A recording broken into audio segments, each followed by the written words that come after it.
हरे कृष्णा, राधे राधे दोस्तों। आप सभी को मोहिनी एकादशी की ढेर सारी शुभकामनाएं। आप और आपके परिवारजनों पर भगवान विष्णु की कृपा सदा सर्वदा बनी रहे। साल में कुल 24 एकादशी तिथि पड़ती हैं। प्रत्येक माह में 2 एकादशी तिथि आती हैं, पहली कृष्ण पक्ष में और दूसरी शुक्ल पक्ष में। तो बैसाख मास के शुक्ल पक्ष की एकादशी तिथि को मोहिनी एकादशी के नाम से जाना जाता है। एकादशी तिथि भगवान विष्णु को समर्पित होती है। इस दिन भगवान विष्णु और माँ लक्ष्मी जी का विधिवत पूजन किया जाता है।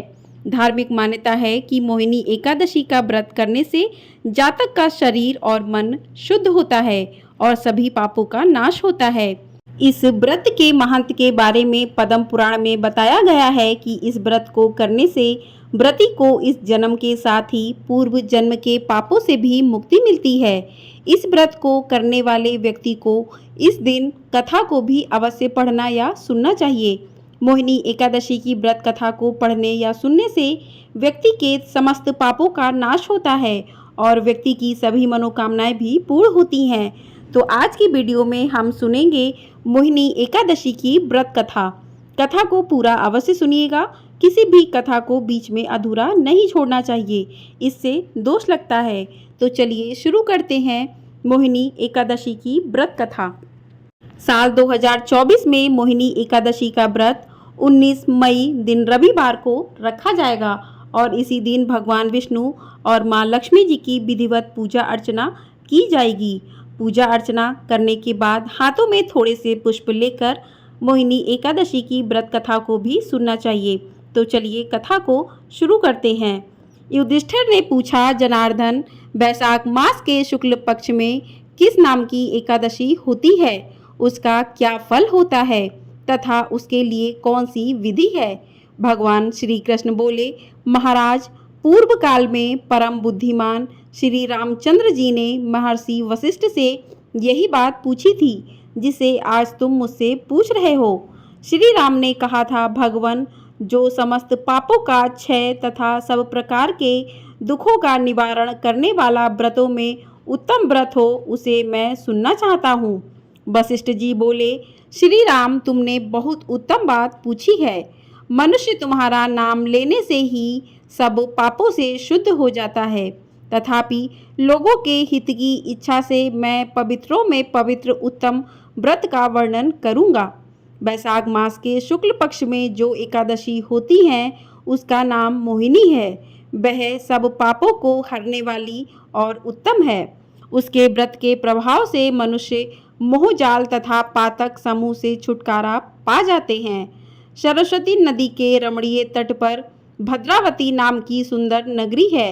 वहाँ धुतिमान नामक राजा, जो चंद्रवंश में उत्पन्न हुए थे, राज्य करते थे। उसी नगर में एक वैश्य भी रहता था जो धन धान्य से परिपूर्ण और समृद्धिशाली था। उसका नाम था धनपाल। वह सदा पुण्य कर्म में ही लगा रहता था। दूसरों के लिए पौसला, कुआं, मठ, बगीचा, पोखरा और घर बनवाया करता था। भगवान श्री विष्णु को भक्ति में उसका हार्दिक अनुराग था।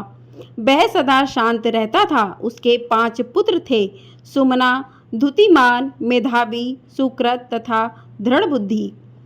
धृष्ट बुद्धि 5वां था। वह सदा बड़े बड़े पापों में ही लिप्त रहता था। जुए आदि दुर्व्यसनों में उसकी बड़ी आसक्ति थी। वह वेश्याओं से मिलने के लिए ललायित रहता था।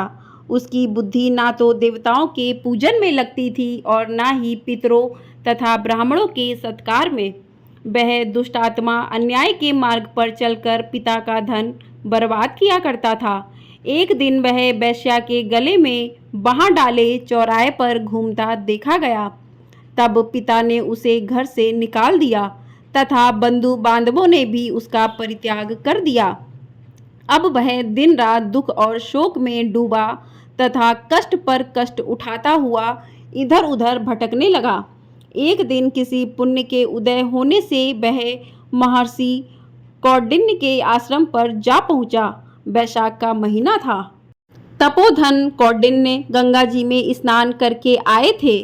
धृष्ट बुद्धि शोक के भार से पीड़ित हो मुनिवर कौंडिन्य के पास गया और हाथ जोड़ सामने खड़ा होकर बोला, ब्राह्मण द्विज श्रेष्ठ, मुझ पर दया करके कोई ऐसा व्रत बताइए जिसके पुण्य के प्रभाव से मेरी मुक्ति हो।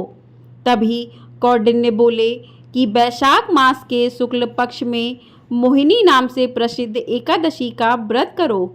मोहिनी को उपवास करने पर प्राणियों के अनेक जन्मों के किए हुए मेरु पर्वत जैसे महापाप भी नष्ट हो जाते हैं। वशिष्ठ जी कहते हैं कि श्री रामचंद्र जी मुनि का यह वचन सुनकर दृष्ट बुद्धि का चित्त प्रसन्न हो गया। उसने कौंडिन्य के उपदेश से विधि पूर्वक मोहिनी एकादशी का व्रत किया।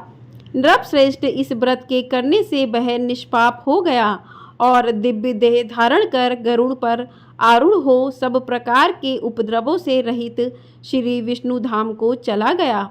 इस प्रकार से यह मोहिनी का व्रत बहुत उत्तम है। इसे पढ़ने और सुनने से सहस्त्र गोदान का फल भी प्राप्त होता है। संसार में इस व्रत से श्रेष्ठ कोई भी व्रत नहीं है। बोलिए श्री हरि विष्णु जी की जय। इस प्रकार से मोहिनी एकादशी की व्रत कथा पूर्ण होती है। आपने हाथ में जो भी पुष्प लिए थे वो भगवान के चरणों में अर्पित कर दीजिए। उसके बाद भगवान श्री हरि की आरती कीजिए। तो चलिए आरती को शुरू करते हैं। ओम जय जगदीश हरे, स्वामी जय जगदीश हरे, भक्त जनों के संकट क्षण में दूर करे। ओम जय जगदीश हरे, जो ध्यावे फल पावे, दुख बिन से मन का, सुख संपत्ति घर आवे, कष्ट मिटे तन का। ओम जय जगदीश हरे, मात पिता तुम मेरे, शरण गहूँ मैं किसी की, तुम बिन और न दूजा, आस करूँ मैं किसी की। ओम जय जगदीश हरे, तुम पूरन परमात्मा, तुम अंतर्यामी, पार ब्रह्म परमेश्वर, तुम सबके स्वामी। ओम जय जगदीश हरे, तुम करुणा के सागर, तुम पालन करता, मैं मूर्ख खल कामी, कृपा करो भरता। ओम जय जगदीश हरे, तुम हो एक अगोचर सबके प्राणपति, किस विध मिलूं दया मैं तुमको मैं कुमति। ओम जय जगदीश हरे, दीन बंधु दुख हरता, तुम ठाकुर मेरे,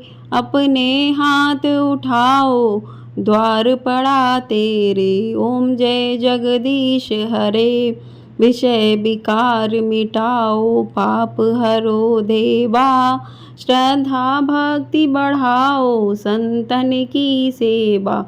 ओम जय जगदीश हरे, तन मन धन और संपत्ति सब कुछ है तेरा, तेरा तुझको अर्पण क्या लागे मेरा। ओम जय जगदीश हरे, श्री जगदीश जी की आरती जो कोई नर गावे, कहत शिवानंद स्वामी, मन वांछित फल पावे। ओम जय जगदीश हरे, स्वामी जय जगदीश हरे, ओम जय जगदीश हरे।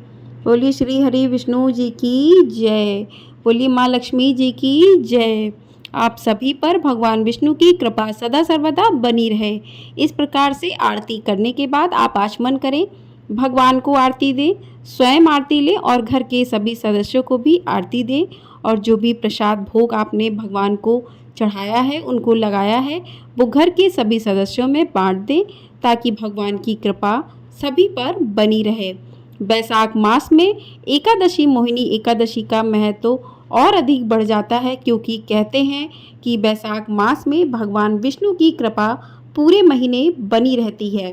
तो वैशाख मास में पड़ने वाली एकादशी तिथियों का भी विशेष महत्व माना गया है। तो इन व्रतों को जो भी कोई करता है, उनके सभी पाप दूर होकर अंत में उन्हें मोक्ष की प्राप्ति होती है। बोलिए जय श्री विष्णु।